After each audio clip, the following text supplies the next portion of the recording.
did, that would be a good thing. And that's why this conversation is on the table right now. Should we or should we not? But let's not discount it because we haven't done it for North Korea. That was a mistake, acknowledged by everyone. And now the question is, can we or should we pursue what we're trying to pursue with Iran? My perspective is obviously yes. If you look at what Israel did in Syria in 2007, attacking their nuclear facilities, if they didn't, the Arab Spring of 2010, Syria would have had nuclear weapons, and who knows what the world would have looked like today. So that's a positive example for intervention. And what happened with the regime in Syria a few months back? Successful regime change, successful so far, because Israel toppled Hezbollah.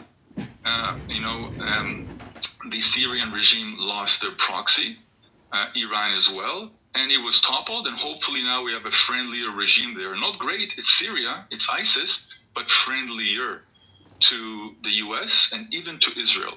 So proper regime changes are possible. Syria is a great example, and I'd love to hear that perspective color the conversation about Iran, and should we or should we not do that?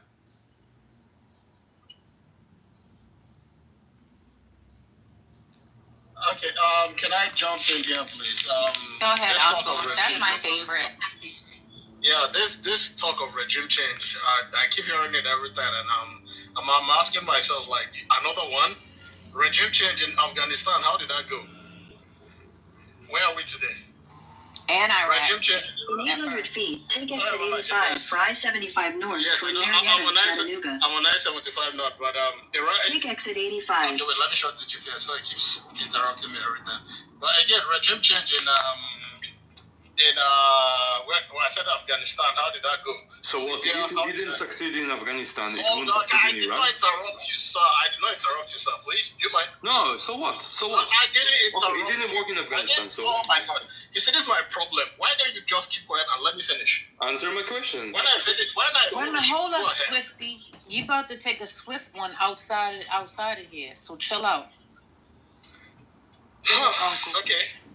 I mean, so all the regime change, how did those ones work? And we keep hearing this story about, Syria were trying to develop, nuclear weapons.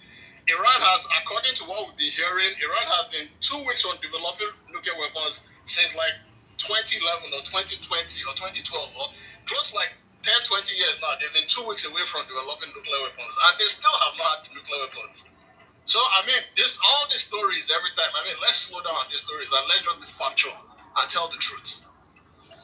Let's just be factual and tell the truth. Thank you. Let me just stop it there for now so that I don't get missed.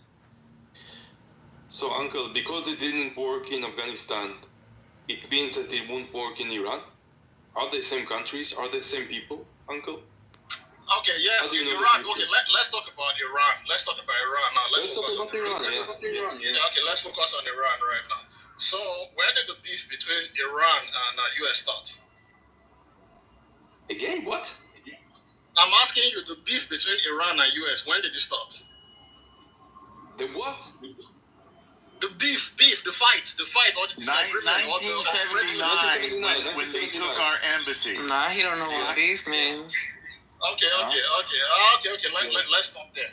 Now, the original beef between Iran and US started when Iran tried to nationalize their oil, way before 1979. So after they tried to nationalize their oil, the Americans were not happy, the British were not happy. They brought in the Shah. The Shah came. Oh my goodness! Can you? This beef is with this government, the IRGC, the Iranian genocide regime. Normo, shut up. That is what they keep doing every time. Swifty and El Normo, chill out. That is what they keep doing every time. They try to nationalize their oil. The Americans were not happy about it. Brought about regime change. The Shah were there for a long time. Everything was going smoothly. Before you knew